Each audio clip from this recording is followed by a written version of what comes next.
Hello, ASMR Nation. I have a little thrifted book haul. This is actually the second time I'm filming this. The first time the audio was like in and out, so took a little breather. And that was like a week ago, so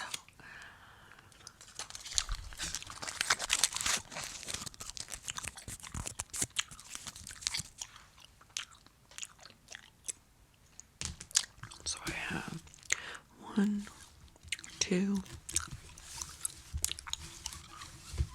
3, 4, and 4 is even kind of impressive because I only had about 10 minutes in the store because my toddler was cutting up. So I got these at the library where they have the sale books. So usually that's either books that they already had a copy of, books that were donated that they already had a copy of, or books that they're just not going to rent out anymore.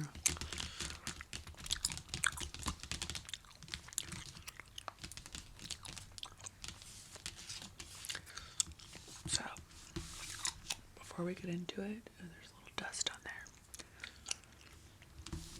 Let's do a little light housekeeping.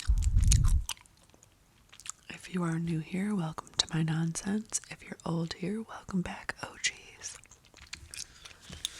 I invite you to click subscribe, boop the like button if you like. Just get a boop. And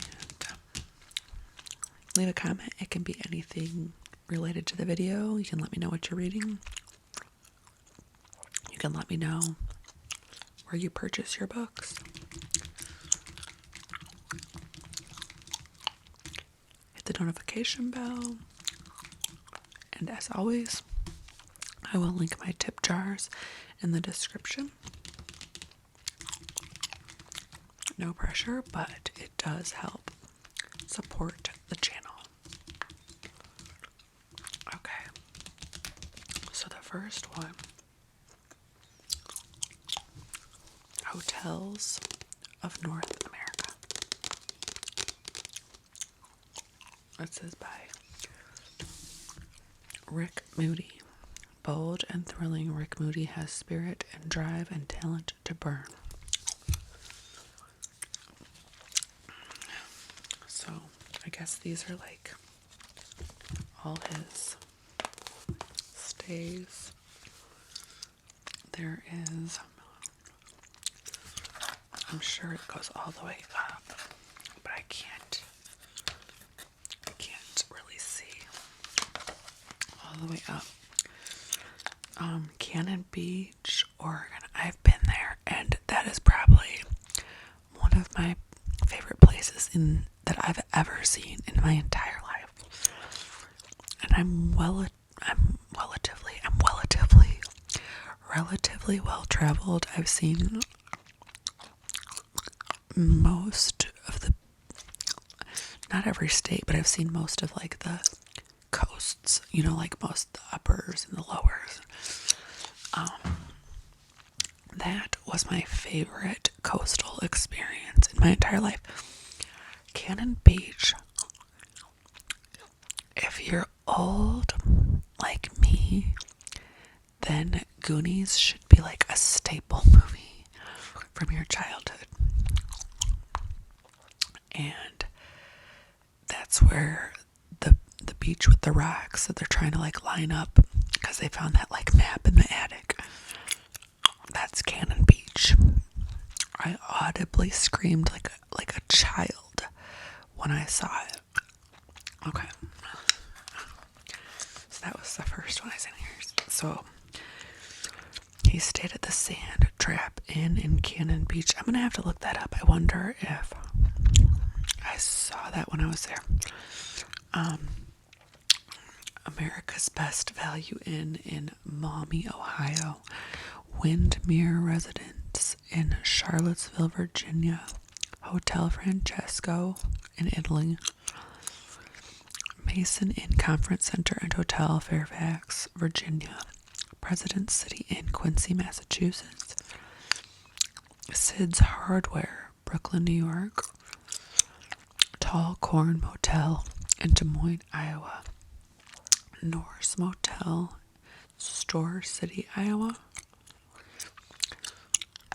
Guest of Honor, Lakeville, Connecticut, Radisson Hotel, Waterbury, Connecticut, and then there's a sticker, so I can't see much here. Something says IKEA Parking Lot, New Haven, Connecticut, Days Inn, Jackson, Tennessee, Rest Inn, Tulsa, Oklahoma, Sleep Inn and Suites, Tyler, Texas. So these are all places that he stayed, and this is a darkly comic portrait of a man who comes to life in the most unexpected of ways through his online reviews.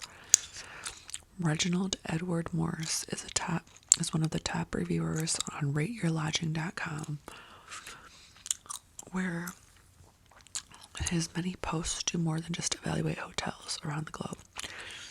They tell us his life story, from luxurious destination spots to the horrors of barred windows and bulletproof plexiglass. Reginald's unflinching, hilarious reviews display a wit and yearning that can't be contained by a web browser, even in a world where everyone is a critic. He is a bracing, mysterious, original. The puzzle of Reginald's life comes together through writings that can comment upon his motivational speaking career and the dissolution of his marriage, separation from his daughter, struggles with alcohol, and his devotion to a paramour known only as Kay. But when Reginald disappears, we are left with the fragments of a life, or at least the life he has carefully constructed, which writer Rick Moody just must decipher.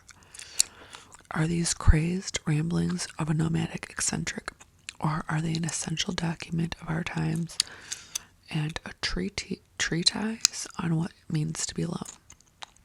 An inventive blurring of the lines between real and fabricated. Hotels in North America demonstrates once again Moody's master ability to push the bounds of the novel and to dazzle and console along the way. So, something different. This one, I should have cracked this, but I need to go gluten-free again because I'm a mess. I also just quit this medication that I was on.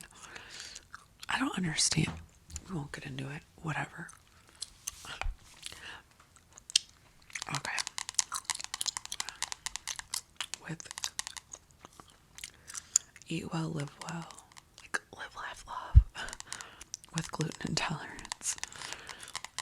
So I do have gluten intolerance. I don't know if it's more advanced than that.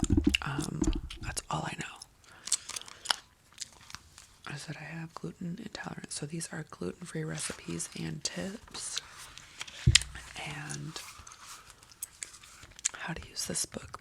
All the recipes in this book are free of gluten for ingredients that typically contain gluten, such as flour, bread, and cereals. We have specified that you choose a gluten-free version for ingredients that occasionally contain gluten. We have used the symbol GF so you know to check the ingredient list.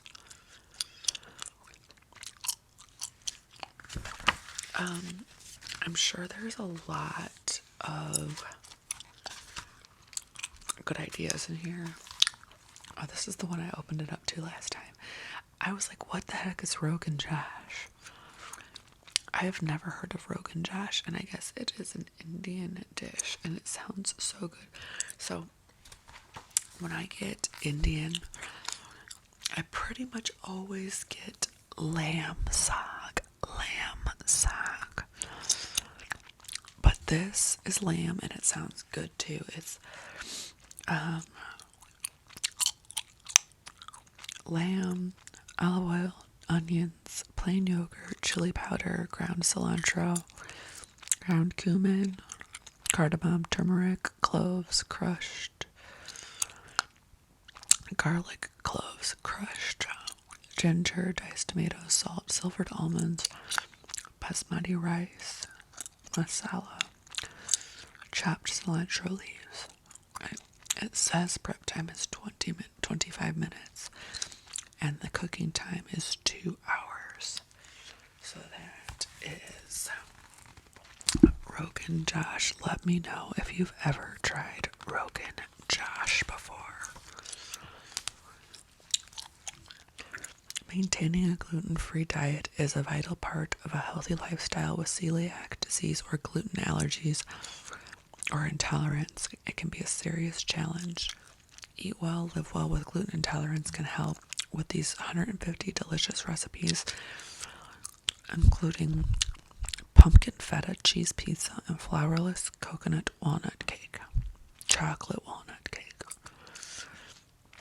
Some of the other recipes are for eggplant sambal, mini potato and leek quiches, seafood risotto, red lentil and parsnip soup, herb crusted lamb roast, chicken and leek pie, butterscotch pudding, poached pears and vanilla lemon syrup, scones, rhubarb muffins, pumpkin coconut tart. I love rhubarb desserts. I really do. I grew up on a shooting range. It's like one time at band camp. My stepdad was a very active in the shooting range community. And I was a parentified oldest sister, okay, so he would drag us all, instead of getting a sitter, he would drag us all to the shooting range. Not a very safe place for kids. And I would be responsible for watching his children, my siblings, for hours on end. Anyways, my point is that there was a woman, because the shooting range was kind of on like a property where there was a house, the owner's house, and the woman in the house was named Yvonne. And Yvonne used to bake really yummy rhubarb desserts, and she would bring them out to us. Okay, so this one, I think I saw this on Hoopla, and then I kept skipping over it. But my mom read it and said it was really good, so I want to give it a try. It is Moonlight Child. The Moonlight Child. This is actually kind of how my house is shaped. I just wish I had like this, because I'm always like, well, what if we have to get out? There's nowhere to jump onto. But don't worry, guys, I bought a ladder, a fire ladder. Also, it looks like they have a actual like finished type attic maybe up there. I love book covers that I can actually like kind of fit the story around. Gives me like a little, starts the movie in my head.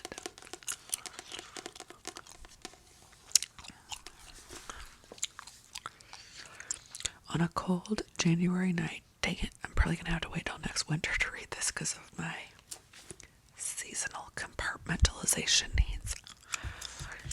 On a cold January night, Sharon Lemke heads outside to see a lunar eclipse when she notices something odd at the house behind her backyard.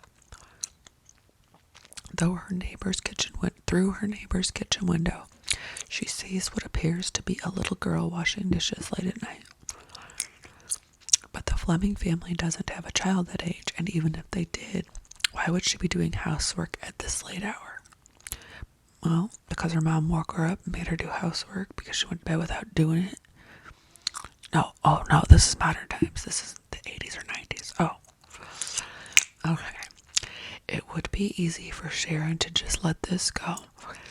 But when 18-year-old Nikki, a former foster child, comes to live with Sharon, she notices suspicious activity at the Fleming's house as well. When calling social services doesn't result in swift action, the two decide to investigate on their own. And then on the back is the same house with like the light off.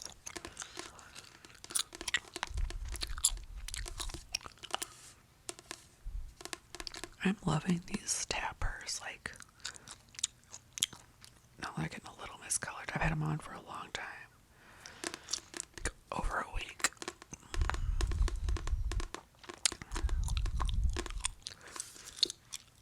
Okay. One more.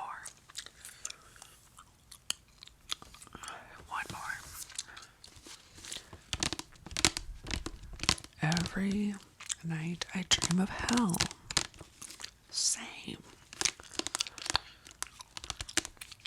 It is by Malcolm McKay and considered a mystery.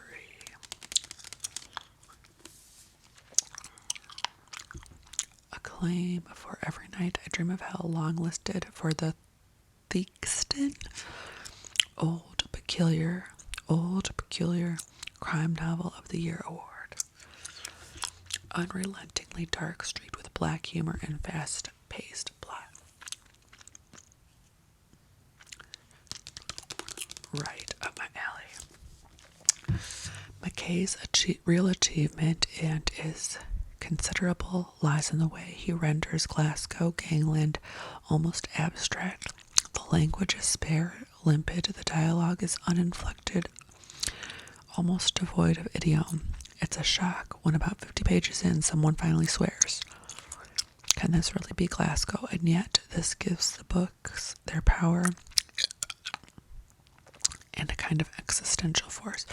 So this is Malcolm McKay's fifth novel. If you like crime fiction boiled to within an inch of its life, this morally complex, twisty-turny tale won't disappoint. This must be an Irish book because that's the Irish Times, Irish Examiner.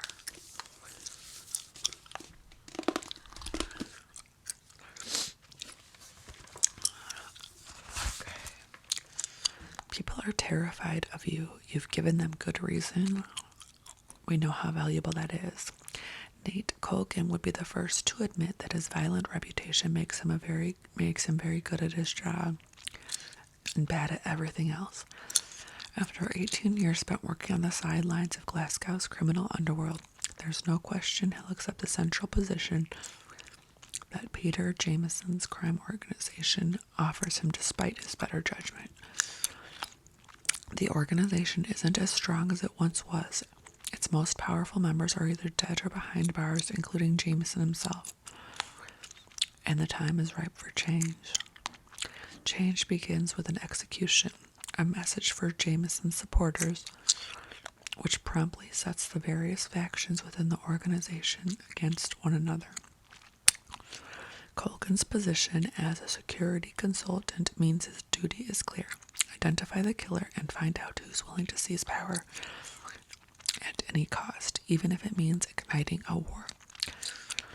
Meanwhile, on the other side of the law, D.I. Michael Fisher conducts his own investigation into the murder. Both men can't help but wonder, why do these events coincide with the return of the mother of Colgan's child, Zara Cope, a disreputable woman who seems to have an uncanny ability to attract trouble and troublemakers. A dark and thrilling crime drama, Every Night I Dream of Hell, takes us deep into a world of violence, fear, and double crosses.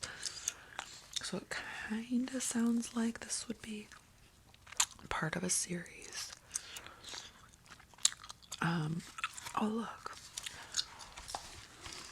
it gives you the characters and who they are, so even if you start in the middle of a series, you get an idea. So it says like Gary Aldridge, a tough piece of work, willing to throw his considerable muscle around, providing Adrian Barrett keeps on paying him for it. Adrian Dine Barrett, the little drug ring he tried to build in Birmingham tanked, sent him into a spiral. He was pulled out of it by a beautiful woman with a lucrative plan. Taylor Original Carlisle. That's cute. Taylor, in quotes, Original Carlisle. Oh, he thinks he's right on the cutting edge of criminality. Running boiler room scams. Fake tan, fake accent. Only a small percentage of him is real. Ben Carmichael works as Kevin Curry's second in command. The quiet and reliable type, just looking to get through the industry with money in his pocket and a functioning pulse. So, even if you start, that should be kind of a common practice.